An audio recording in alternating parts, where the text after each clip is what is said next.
자, 오늘 이제 저희가 신구약 중간사 이제 19번째 시간인데요. 오늘은 이제 지난 시간에 사두개파에 대해서 했는데, 오늘은 사두개파 두 번째 시간, 사두개파에 대한 이야기 이제 마무리하고, 다음 주에 다룰 바리새파에 대한 이야기 조금 하고, 이제 다음 주는 이제 20번째 시간, 바리새파에 대해서 이야기하고, 그렇게 해서 이제 저희가 처음에 살펴봤던 게 SNF파였잖아요. SNF파, 사두개파, 바리새파 이렇게 세 개의 유대교 안에서 생겨난 분파들, 분파들에 대해서 공부하는 시간을 이제 마치도록 그렇게 하겠습니다. 그래서 이제 미리 저희가 공부할 내용 또 공부했던 내용을 종합해서 제가 거기다 유대교 세 분파 비교라는 표를 하나 좀 만들어 봤습니다. 그래서 이제 그 표는 꼭 오늘 공부 시간뿐만이 아니고요. 앞으로 그냥 여러분이 놓고서 이렇게 SNF파, 바리새파, 사두개파가 이런 차이가 있고 이 사람들이 같은 점은 뭐고 또 차이는 여기서 이렇게 나는구나 하는 거를 이제 기억날 때마다 이걸 이제 외우시는 게 아니고 여러분이 이제 한 번씩 보시고 또 기억이 안 나실 때쯤 되면 또 한번 꺼내서 보시고 이제 그렇게 하시면 되겠습니다. 몇 가지만 좀 한번 살펴보면 이제 SNF파라는 사람들은 이제 이름이 경건하다, 경건을 지킨다, 뭐 이제 이런 의미에서 시작했다라는 거 여러분 배웠습니다. 그래서 이 사람들이 이제 밑으로 내려가 보시면 활동 무대가 광야가 되겠습니다. 광야. 그래서 결국은 이제 광야로 옮겨갔다가 되돌아오지 않고 계속 광야에 머무르다가 거기서 이제 최후를 마쳤는데요. SNF파가 이렇게 광야로 나간 이유에 대해서는 여러분이 좀 기억을 하실 필요가 있죠. 대제사장 직분에 대한 정통성이 무너졌고, 율법을 이제 지키면서 생활하는 생활이 아니고, 주로 뭐 권력자들하고 이렇게 관계 속에서 자꾸 이제 생존해 보려고 하고, 그리고 대제사장 직분도 뭐 정통성도 깨진 데다가 거기다 더 나아가서 뭐 금품을 주고받고 또 뭐 누구에게 뇌물을 바치고 뭐 이런 과정을 통해서 대제사장이 결정되는 것에 대해서 이제 반발을 한 거죠. 그래서 결국은 돌아오지 못했습니다. 그에 반해서 이제 오른쪽에 보시면은 바리새파나 사두개파는 활동 무대가 예루살렘인 것으로 보아서 뭐 약간의 정도 차이는 있지만 어쨌든 대제사장 직분의 정통성이 무너진 것을 인정하면서도 그 정도까지는 그냥 우리가 이해해 줄 수 있다. 어쩔 수 없다. 현실적으로 어려움이 있다. 이제 뭐 이 정도로 이해하고 이제 가는 그런 상황인 거죠. 거기다가 이제 사두개파 같은 경우에는 오히려 이제 그 정치적인 성향이 사대주의라는 성향을 나타냅니다. 그러니까 사대주의는 좀 어려운 말이라서 좀 쉬운 말로 하면 이제 권력을 쫓아다닌다. 이렇게 보시면 되겠습니다. 그러니까 누가 실력자냐에 따라서 그 실력자가 뭐 헬라 제국이 될 수도 있고 또 뭐 알렉산더가 될 수도 있고 그리고 또 헬라 제국을 무너뜨린 로마 제국이 될 수도 있는데 그게 누구였든지 간에 자기들의 생존을 보장해주고 권력을 유지시켜만 준다면 그게 누구라도 상관없다. 이런 입장이었던 거거든요. 그러니까 이제 그런 입장이 사두개파였다라는 것을 한번 이제 기억을 해 보시면 좋을 것 같고요. 그래서 그 마지막에 유대교 세 분파를 비교하는 마지막 기준이 이제 내세에 관한 건데요. 사람이 죽고 나면 그 다음에 이제 어떻게 될 거냐라는 이제 그런 관점에서 이 세 파가 완전히 이제 구별이 됩니다. 그래서 SNF파 같은 경우는 영혼은 사라지지 않는다. 육체로부터 분리되어서 영혼은 계속해서 유지가 된다. 근데 이게 기독교하고는 약간 다르죠. 기독교하고 뭐가 다르죠? 기독교는 부활의 몸이라는 게 있죠. 그렇죠? 영혼이 죽는 순간에 분리가 되는 것은 맞지만 나중에 예수님이 다시 오실 때 어떻게 돼요? 죽은 자들이 살아나는 거잖아요. 그렇죠? 그러니까 부활체가 있습니다. 그러니까 SNF파도 기독교하고 완전히 똑같지는 않아요. 육체는 없어지고 영혼만 남는다. 이제 이런 개념이고요. 그래서 기독교하고는 약간 다르다라는 것을 알 수가 있습니다. 오히려 기독교 신앙하고 비슷한 게 뭐냐면 그 다음에 보시면 바리새파. 바리새파가 믿었던 것은 육체의 부활과 영혼의 불멸이죠. 이게 더 비슷하죠. 요거는 이제 육체도 부활의 몸으로 다시 살아나는 것을 일단 그렇게 믿고 있기 때문에 바리새파는 오히려 기독교 신앙에 더 가깝다, SNF파보다. 근데 사두개파는 한번 보세요. 사두개파는 뭐냐면 영혼이 소멸된다. 어차피 육체는 죽는 거고요. 영혼도 소멸되는 거니까 나중에 뭐 육체가 부활되고 안 되고는 관계가 없는 거죠. 영혼이 소멸되어 버렸으니까. 그러니까 이 사람들은 죽음 이후에는 아무것도 없다 그냥 죽는 것으로 인생은 끝이 난다. 그러면 그런 사람들이 예를 들면 똑같이 요 세 사람들이요. 다 한 분 하나님을 믿는 사람들이라고 가정을 해보면 SNF파, 바리새파, 사두개파 똑같이 하나님을 믿고 있는데 사두개파의 경우에는 영혼이 소멸하고 죽음 이후에 아무것도 없다고 생각하기 때문에 하나님께서 축복해 주시려면 언제 축복해 주셔야 돼요? 언제? 살아있을 때. 살아있을 때. 그렇죠. 살아있을 때. 그래서 이 사람들이 살아있을 때 내가 뭐 부자 되는 거, 살아있을 때 내가 성공하는 거, 살아있을 때 내가 유명해지는 거, 그게 바로 하나님의 축복의 사인이다라고 그렇게 믿었던 거예요. 근데 이 사람들만 그런 게 아니라 오늘날 기독교인이라고 하면서도 그 안에도 이 사두개파가 믿는 믿음을 가지고 있는 그런 사람들이 많죠. 그렇죠? 예, 그러니까 영혼 그 사람들이 자기 신앙을 나는 죽음 이유가 없어 이렇게 꼭 말로 해서가 아니고 영혼이 소멸되고 그 다음엔 끝이야 이렇게 말로 해서가 아니라 그 사람들이 보여주고 있는 삶의 태도가 그냥 살아가면서 내 눈에 보이는 것이 잘 되고 커지고 많아지는 거 그것을 하나님의 축복의 사인으로 본다면 그게 사두개인들의 신앙과 크게 다르지 않다라는 거예요. 네, 그래서 그것을 좀 여러분이 이렇게 기억을 하시면서 나중에 시간 되실 때마다 이 유대교 세 분파에 대한 비교는 한 번씩 이렇게 읽어보시면서 눈에다 익혀두시면 신약성경, 특별히 복음서를 읽어나가면서 사두개인들, 바리새인들이 나올 때마다 아, 이 사람들이 어떤 사람들인데 이 대목에서는 이렇게 행동하는구나.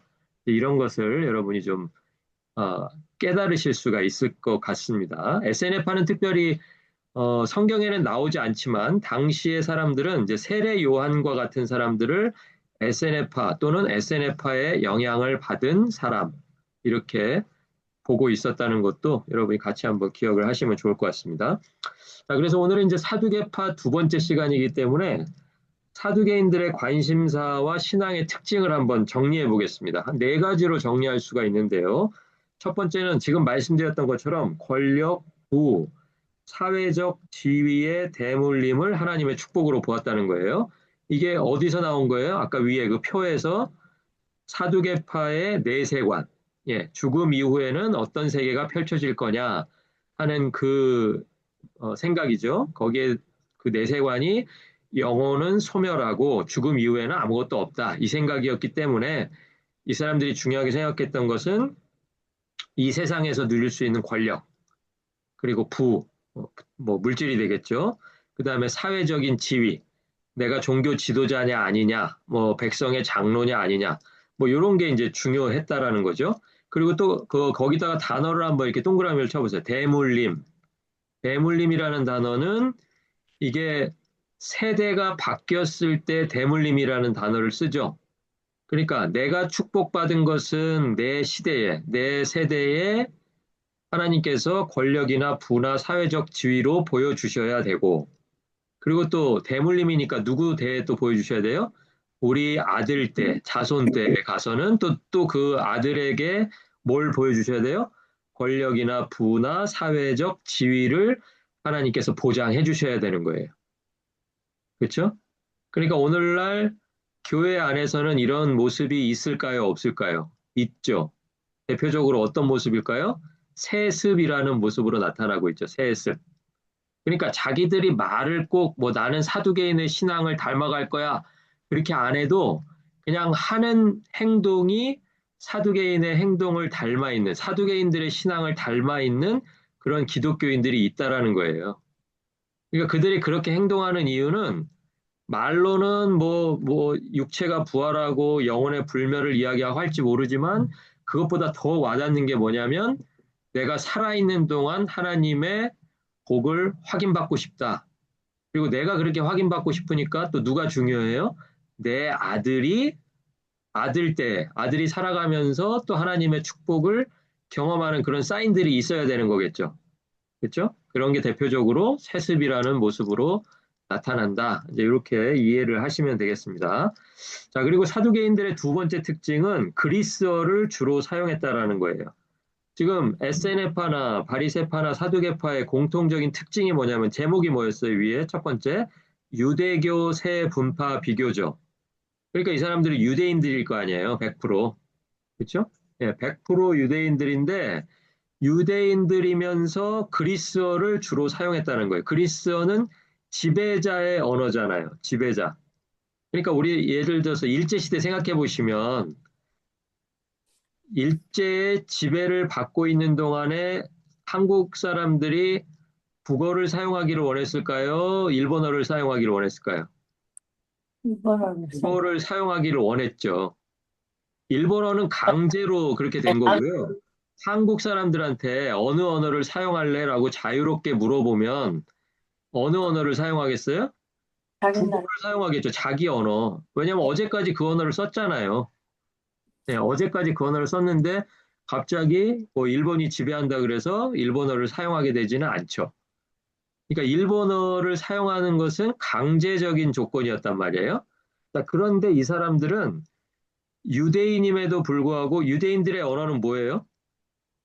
이불 유대인들의 언어는 히브리어였어요. 그런데 히브리어를 사용하지 않고 그리스어 헬라어를 주로 사용했다는 것은 이 사람들이 왜 그 언어를 사용했겠는가? 그럼 다른 사람들도 다 강제로 헬레니즘의 영향을 받는 것은 마찬가지였을 텐데 왜 이 사람들만 유독 나서서 자기들이 그리스어를 사용했을까를 생각해 보면 헬라어가 권력자의 언어였기 때문에라는 것을 우리가 결론을 내릴 수가 있어요. 자, 권력을 쫓아가고 권력을 좋아하는 사람이 권력자에게 다가가기 위해서는 자기 언어를 사용하는 게 유리할까요? 권력자의 언어를 사용하는 게 유리할까요? 역자요. 권력자의 언어를 사용하는 게 유리하죠. 그러니까 예전에도 그냥 자기가 알아서 스스로 자기 이름도 바꾸고 뭐 그런 사람도 생각해 보면 우리가 이해가 잘 가잖아요. 그렇죠? 억지로 강제적으로 바꾼 게 아니라 자기가 스스로 나서서 언어도 받아들이고 이름도 바꾸고 했던 그런 역사가 있었단 말이죠. 그러니까 사두개인들 역시 마찬가지였어요. 누가 강요하기도 전에 자기들이 먼저 어떻게 하면 내가 헬라와 어떻게 하면 내가 로마와 더 먼저 친근해질 것인가. 권력자들한테 다가가서 그 권력을 좀 같이 누려볼 기회를 가질 것인가를 생각하다가 이 사람들이 생각해낸 게 뭐냐면 헬라어를 그럼 우리가 먼저 배우자.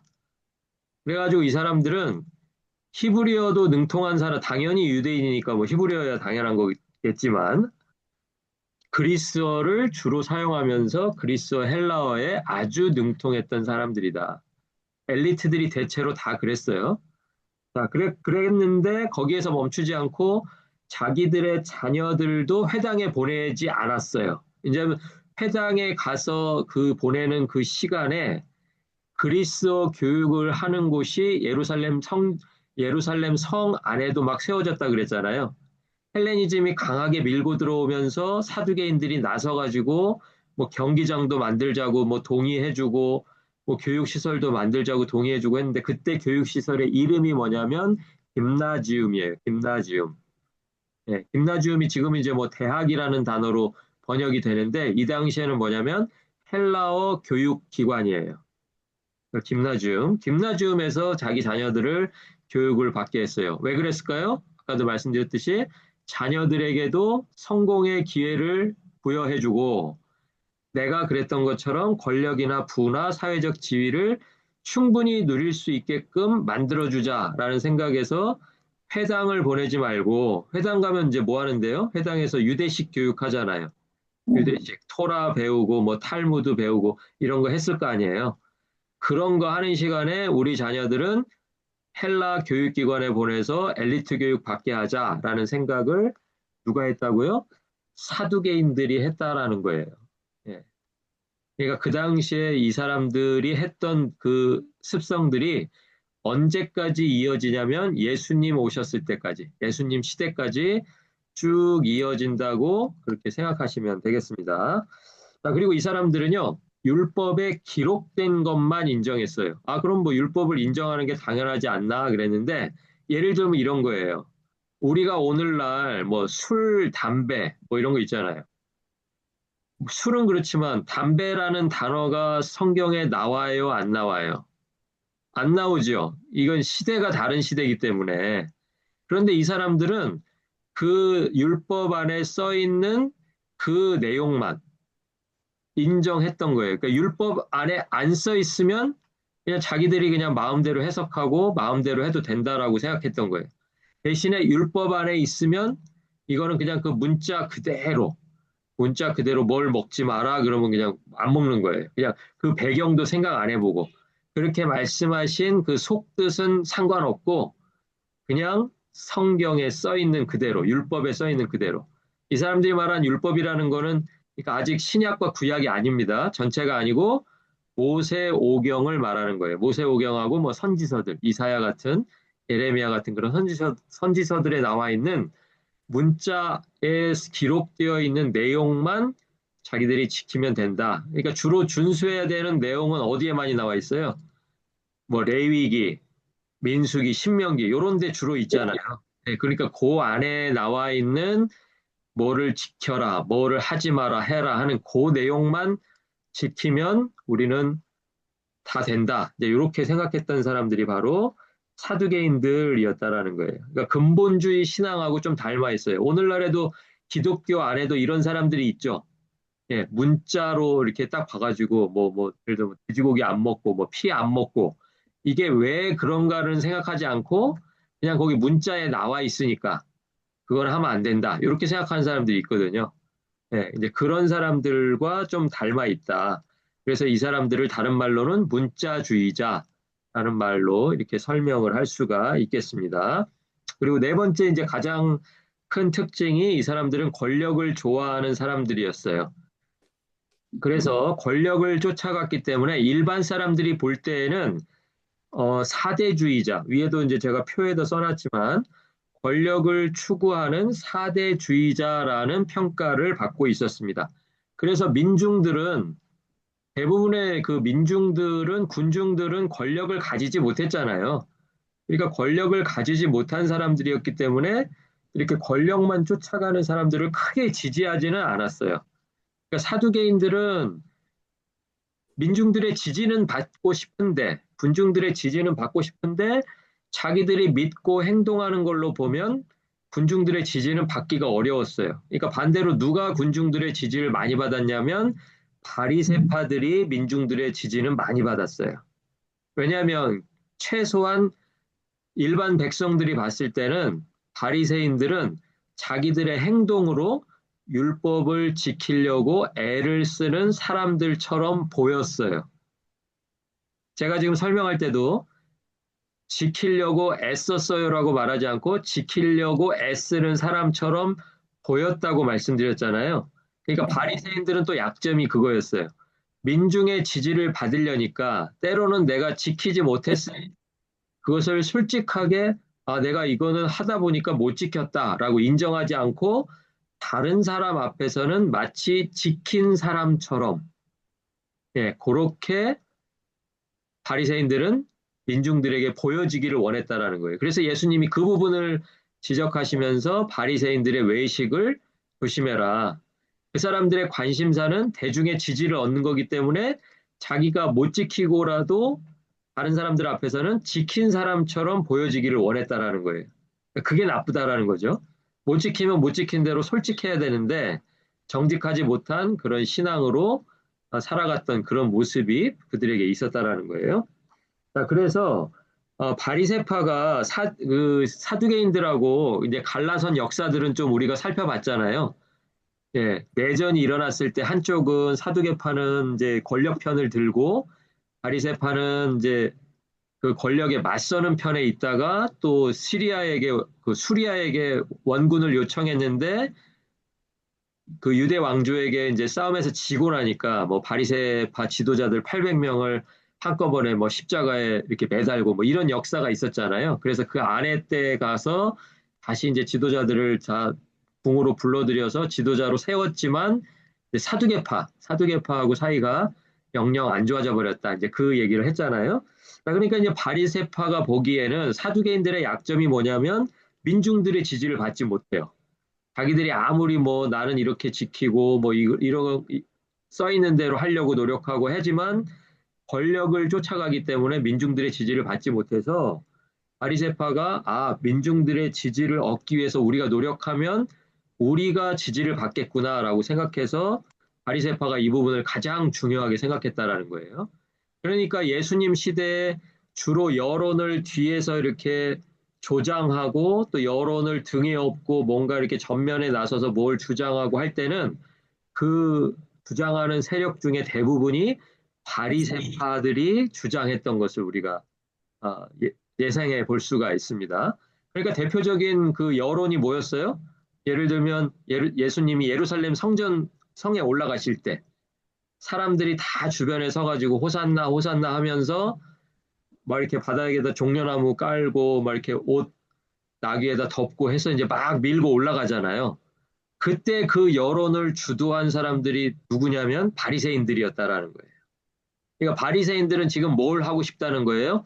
민중들의 뜻을 앞세워 가지고 다시 한번 세 번째 유대 왕조, 그렇죠? 예, 첫 번째 왕조는 다윗 왕조였고요. 예. 두 번째 왕조가 지금 이제 무너진 때니까 예수님 때는 두 번째 무너진 그 왕조를 이어서 예수님이 세 번째 왕조를 세워주시면 너무 좋겠다라는 생각으로 지금 예루살렘을 입성하고 있는 그 장면이 바로 예수님 주변에서 예수님 나귀 타고 가시고 호산나 호산나.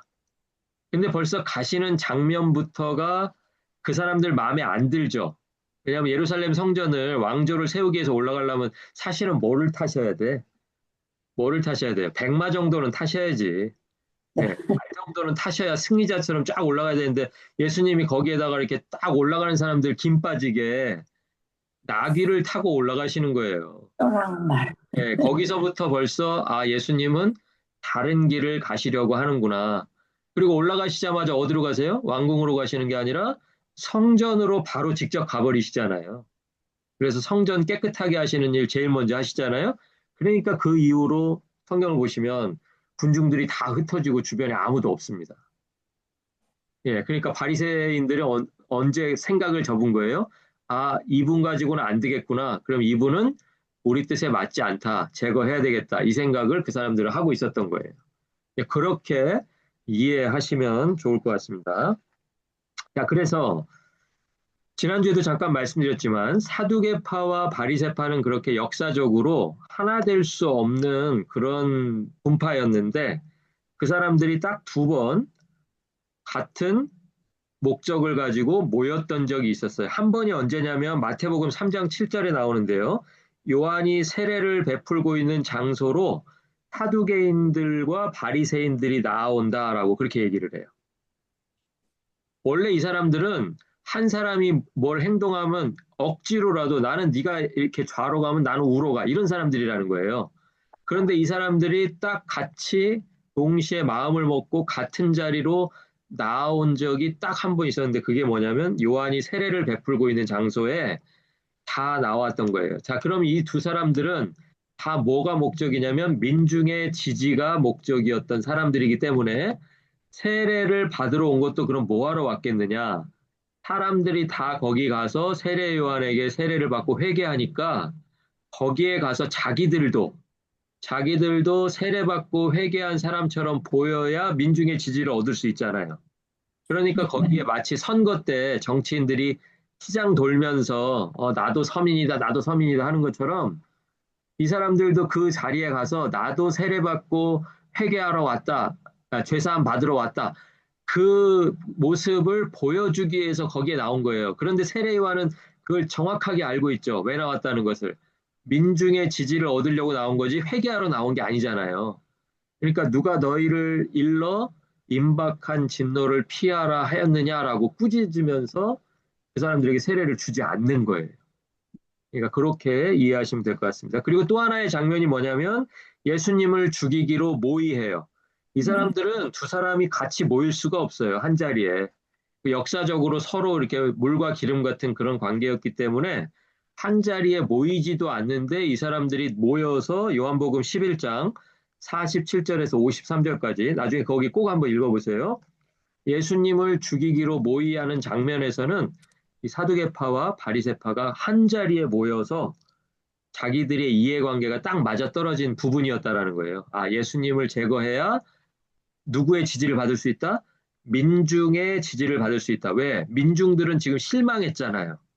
왜냐하면 민중들은 지금 독립을 원하고 유대의 세 번째 왕조를 원하는데 예수님이 그 기대를 만족시켜 줄 사람으로 다 너도 나도 생각하고 있다가 갑자기 실망을 해버렸거든요. 그러니까 이 실망한 민중의 마음을 누가 먼저 달래주느냐에 따라서 민중의 지지를 얻느냐 못 얻느냐 그게 결정이 된다라는 거예요.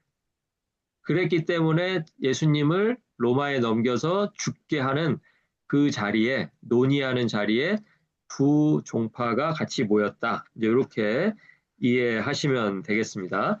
자, 그리고 이제 마지막으로 우리가 살펴봐야 될 부분이 바리새파입니다. 바리새파 위에 다시 한번 볼게요. 세 분파 비교한 그 표 한번 다시 한번 보세요.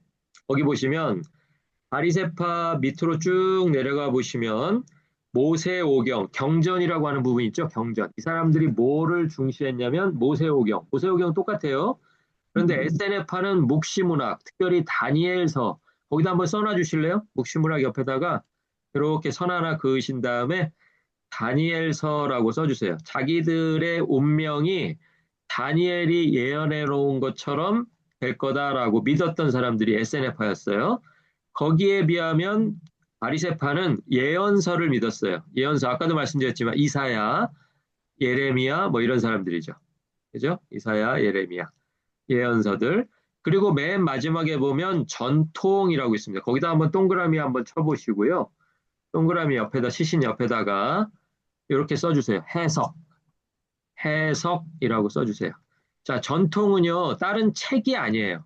다른 책이 아니고 모세오경과 예언서를 바리새인들이 읽었을 거 아니에요? 이 사람들도 성경을 연구하고 또 가르치고 하는 사람들이니까 율법을 읽고 그다음에 예언서를 읽고 나서 나는 이 부분을 이렇게 해석한다. 요것들을 역사적으로 유명한 선생들이 쭉 가르쳐 왔던 것을 시대별로 모으고 하니까 100년, 200년 지나면 꽤 모였겠죠. 바리새파가 예를 들면 기원전 뭐 2세기경에 생겼으니까 한 100년, 150년 동안 선생들이 이렇게 써놓은 걸 모았으면 꽤 모였을 거 아니에요. 그 모여진 것을 그 사람들이 뭐라고 불렀냐면 전통이라고 불렀어요. 전통. 그러니까 신약 성경 읽으시다가 뭐 장로의 유전 또는 뭐 전통 이런 단어가 나오면 아, 이게 해석이구나. 이렇게 이해하시면 되겠습니다. 따로 그러니까 뭐 쭉 전해진 기록된 한 번에 기록된 책이 아니고요. 그때그때 나는 이 말씀을 이렇게 해석한다. 나는 이 말씀을 이렇게 해석한 것을 지지한다. 이런 의미로 전통이라는 것을 중요하게 생각했습니다. 자, 이제 바리새파 맨 마지막 단으로 넘어가셔서요. 바리새파가 중요시한 전통이라는 것은 율법에 대한 해석이다. 제가 지금 설명드렸습니다. 자, 그래서 해석은 사람이 하는 거잖아요. 그렇죠? 해석은 뭐 하나님이 뭐 계시로 보여주시는 게 아니고 사람이 읽고 해석하는 거예요. 그래서 읽고 해석하는 사람을 우리가 뭐라고 부르냐면 선생, 랍비라고 부릅니다. 랍비라고 불러요. 랍비. 그래서 랍비가 굉장히 중요한 역할을 담당했다. 누구를 통해서요? 바리새파를 통해서. 네, 바리새파를 통해서 랍비라는 계층이 굉장히 중요해졌다. 예전에 보면 우리가 바벨론 포로 시대 그리고 또 디아스포라 유대인들의 시대에 중요하게 생각되는 계층이 하나 있었죠. 누구였죠? 히브리어를 잘 알고 성경을 그대로 적어가지고 후대에 전해줘야 될 사람들이 필요하다 그랬잖아요. 서기관. 서기관이라는 사람들이 역사적으로 중요했던 때가 있잖아요. 그거를 생각하시면 돼요. 그때는 기록하는 사람이 중요했다면 이제 예수님 시대가 다가올 때에는 이제 기록된 것은 어느 정도 다 정리가 끝났고요. 새롭게 기록되는 구약은 없어요. 그러니까 이제 뭐가 중요하냐면 기록되어 있는 것을 어떻게 해석할 것인가. 이게 무슨 뜻인지를 알아야 뭐 그대로 살든가 말든가 할 거 아니에요. 예, 그리고 세대들은 이제 점점 히브리어를 잃어버려 가고 이제 그리스어가 막 밀고 들어오는 시대니까 이 말씀은 이런 뜻이다라고 가르쳐 주는 랍비의 역할이 굉장히 중요해졌다. 이제 이렇게 기억을 해주시면 될 것 같습니다. 자, 그리고 앞에 살펴봤던 사두개인들은 AD 70년에요. 그 연도는 외우시지는 않아도 됩니다. AD 70년에 제1차 유대 전쟁. 이 제1차 유대 전쟁은 유대인들이 로마에 일으킨 반란을 유대인의 입장에서 부르는 단어예요. 나라는 없었지만 자기들은 나라가 있다라고 생각해서 유대와 로마의 전쟁. 근데 로마의 입장에서 보면 자기네 나라가 다스리고 있는 행정구역 안에서 일어난 반란이죠. 자, AD 70년에 디도라는 로마의 장군이 있었습니다. 로마의 장군, 로마식으로는 티투스라고 부르는 사람인데요. 티투스. 디도라는 장군에 의해서 진압이 된 유대 반란이 되겠습니다. 자, 그 반란 때 이제 로마의 권력에 붙어 있다가 로마가 이제 완전히 다 반란을 진압하고 다 죽이고 하려고 하니까 사두개인들은 슬그머니 예루살렘을 떠나요. 예, 예루살렘을 이제 뭐 떠날 때 그냥 떠났겠어요? 자기들이 가지고 있는 재산, 뭐 챙길 수 있는 거 뭐 다 챙겨가지고 어디 가서 이제 또 자기들이 이제 권력을 잡을까 해서 이제 떠나갔겠죠. 자기 아들들하고 처자식하고 다 떠나갔겠죠. 그런데 참 희한하게도 AD 70년 이후에는 세계 어느 곳의 역사 속에서도 사두개인이라는 이름으로 다시 나타나지가 않은 거예요. 그러니까 이 사람들이 로마에 의해서 죽음당한 건 아닌데 그런 전쟁이 벌어졌을 때, 유대 전쟁이 벌어졌을 때, 아, 여기가 위험하다라고 생각하고 여기저기로 다 퍼져 나갔는데 그때 이후로는 사두개인들에 대한 기록이 없어요. 어딘가에 가서 다른 데에서 또 유대인 그룹으로 나타났어야 되는데 그러니까 추측하기로는 전 세계적으로 유대인 디아스포라가 있었잖아요. 그런데 유대인 디아스포라에서도 역시 사두개인들에 대한 소문이 나 있었겠죠. 어떤 사람들로 권력만 추구하면서 사대주의자라는 그런 평가들이 이미 소문이 나 있었겠죠. 예, 그러니까 그냥 추측입니다. 이것은 추측하기로는 사두개인들은 어떤 디아스포라 공동체에서도 환영받지 못했을 것이다. 자기들이 그동안 예루살렘 주변에서 권력 주변에서 한 일이 있었기 때문에 예를 들어서 우리나라에서도 뭐 친일파가 드러내놓고 나 친일파였다 이렇게 말 못하듯이 그 이후에는 사두개파라는 이름으로 어떤 기록에도 등장하지 않는다. 이제 이렇게 정리를 해주시면 될 것 같습니다. 자, 그러면 AD 70년에 이제 그 유대 반란이 진압되면서 누가 또 없어져 버렸냐면 에세네파가 광야에서 로마군에 의해서 다 소멸이 돼 버립니다. 그러니까 사두개파는 국외로 빠져나가서 그냥 슬그머니 사라져 버리고 어딘가에서 뭐 잘 살고 있겠죠. 이 사람들 뭐 부가 있었으니까 아마 뭐 잘 살고 있었을 겁니다. 그런데 에세네파는 광야에 있다가 광야 특별히 어디에 있었냐면 쿰란에 있었죠. 쿰란에 있다가 마지막에는 어디로 옮겨가냐면 마사다라는 곳으로 옮겨갑니다. 들어보신 분도 있을 텐데요. 마사다라는 곳이 이제 산 꼭대기에 있는 요새인데 이 요새에서 마지막으로 유대인들이 항전하다가 로마에 항전하다가 전원이 다 자살해서 마지막을 맞이하는 최후를 맞이하는 그런 일들이 있었습니다.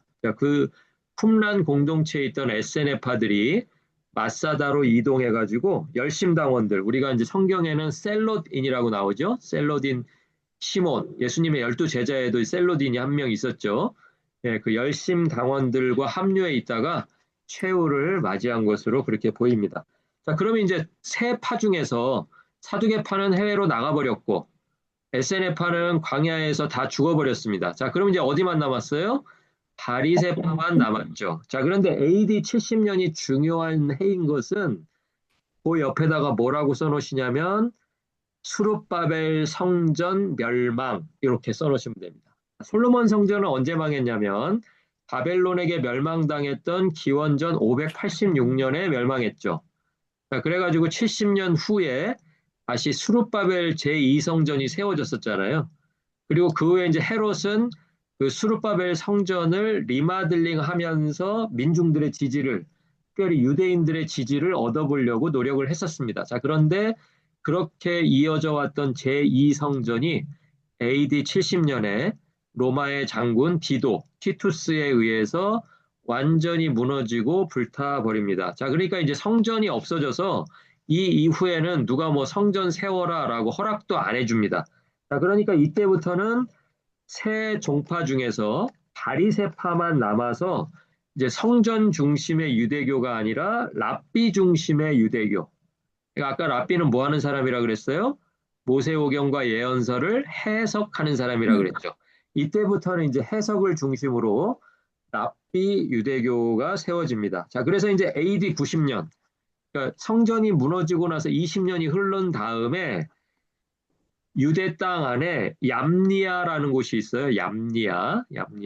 들어보신 분도 있을 거예요. 얌니아 종교회의에서 구약 성경 39권의 목록을 정합니다. 이게 얌니아 종교회의가 중요한 건 그래서 그래요. 구약 성경의 목록을 정하고 이때 구약 성경의 목록만 정한 것이 아니라 기독교를 이단으로 선언했습니다. 예, 자기들이 생각하기에는 자기들이 유대교의 한 분파니까 자기들이 또 사두개인들과 같이 예수님 십자가에 못 박는데 아주 1등 공신들이었잖아요. 그러니까 그렇게 하고 뭐 제자들이 뭐 예수님을 부활했다라고 막 주장하고 다니고 예수님이 승천하셨다 그러고 뭐 계속 남아서 기다린다 그러고 이런 걸 다 봤을 거 아니에요. 그러니까 AD 90년이 되어서는 이 사람들이 기독교를 이단으로 선언하고 나사렛 사람들에 대한 저주라는 제목을 회당의 기도문에다가 포함을 시킵니다. 자, 회당에 모여가지고 성전은 이미 없어졌고요. 지역마다 남아있는 회당에서 안식일마다 예배 드릴 때 기도문을 읽는데 그전에는 그런 내용이 없었는데 90년도부터는 기도문의 내용에 나사렛 사람들에 대한 저주를 같이 기도문에 올렸다라는 거예요. 이게 누구예요? 나사렛 사람들? 나사렛 사람들이 바로 예수님을 따라다니는 기독교인들이죠. 초기 기독교인들. 왜 예전에 기억나세요? 베드로가 그 뜰에 보니까 너도 갈릴리 사람이구나 이렇게 얘기하는 부분 나오잖아요. 예, 그런 뉘앙스랑 똑같아요. 그러니까 이 당시에는 크리스찬 이런 말이 없었기 때문에 뭐 기독교인 이런 말도 없고요. 대신에 무슨 말이 있었냐면 저 사람이 나사렛 사람이다 이렇게 부르면 뭐 태어난 게 나사렛이어서 나사렛 사람이라고 부른 게 아니고 예수 쫓아다니던 사람들이로구나 하는 말이었다는 거예요. 오늘날로 보면은 교인들, 성도들, 크리스찬들 이런 말을 나사렛 사람들이라고 이제 그 당시에 했다는 것입니다. 자, 그런데 참 역사가 여기서 끝나지 않고요. 기독교가 나중에 이제 313년에 로마 제국의 공인을 받아요. 그래서 313년까지, 그러니까 90년도에는 회당에서 쫓겨난 거고요. 왜냐하면 회당에서 이제 나사렛 사람들을 이단으로 인정을 해버렸으니까 90년도 이후부터 313년까지, 그러니까 연도로 따지면 거의 뭐 220년 되잖아요. 220년을 사실은 어디 거처할 데도 없고 근거지도 없이 그냥 기독교인들은 말하자면 여기저기서 숨어 다니면서 자기들의 신앙을 지켰던 거예요. 로마 제국 안에서. 자, 그런데 기독교가 로마 제국의 공인을 받고 난 후에 이제 이 사람들도 성경의 목록을 정해야 될 필요가 있는 시점이 왔잖아요. 이제 공인을 받았으니까 우리의 신앙이 이제 똑같다라는 것을 서로 확인을 해야 되는데 그러려면 이제 우리들이 보는 성경이 똑같아야 되잖아요. 그래서 한 몇십 년이 지난 다음에 4세기 말이니까 뭐 380년, 390년 요때쯤이었을 거예요. 공인받고 나서 한 6, 70년이 흐른 다음에 어떤 일이 벌어지냐면 우리도 구약 성경, 신약 성경 목록을 확정해야 되겠다. 자, 그런데 신약 성경은 이제 확정하기가 쉬워요. 뭐 바울이 써놓은 책도 있고 제자들이 써놓은 책도 있고 하니까. 그런데 그 신약 성경의 바탕이 되는 신약 성경의 기본이 되는 구약을 그러면 우리가 어떤 걸 채택할 것이냐. 이 대목에서 자기들을 이단이라고 판정했던 그 바리새인들이 만들어 놓은 39권 그 목록을 그대로 가져왔다는 거예요. 참 이게 희한하죠. 나를 이단이라고 지정했으면 그 사람들하고 나하고 뭔가 기준을 다르게 가져갔을 것 같잖아요. 그런데 이 당시에 그 기독교인들이 또 자기들의 회의를 통해서 구약의 목록을 AD 90년에 얌리아 종교회의에서 바리새인들이 자신들을 이단이라고 규정하고 확정했던 그 구약 성경 39권의 목록 그대로 받아서 우리가 오늘날 보고 있는 창세기부터 시작해서 말라기까지 그 39권의 목록을 그때 이제 확정했다라고 보시면 됩니다. 그러니까 처음으로 정해준 것은 그러니까 우리들이 바리새인들의 영향도 지금 받고 있는 거예요. 그 사람들이 정해놓은 구약의 목록이에요, 이게. 그랬는데 그 똑같은 구약의 목록을 4세기 말에 기독교인들이 받아들여서 오늘날까지 2026년 올해도 우리가 성경을 읽을 때 창세기부터 시작해서 말라기로 끝나는 그 39권 목록을 그대로 사용하고 있다. 그래서 우리가 바리새파하고도 뗄래야 뗄 수 없는 그런 역사적인 관계에 있다. 이렇게 기억을 해주시면 되겠습니다. 오늘 바리새파에 대해서 좀 간단하게 살펴봤는데요. 다음 시간에 우리가 20번째 시간에 유대교 세 분파 마지막으로 요 바리새파에 대한 이야기 마지막으로 하면서 에세네파, 사두개파 그리고 바리새파에 대한 이야기를 마치도록 그렇게 하겠습니다. 오늘 공부하시느라고 수고 많으셨고요. 다음 주 목요일 7시 45분에 또 새로운 내용으로 준비해서 여러분하고 같이 공부하도록 하겠습니다. 공부하시느라고 수고 많으셨습니다. 감사합니다. 감사합니다. 자,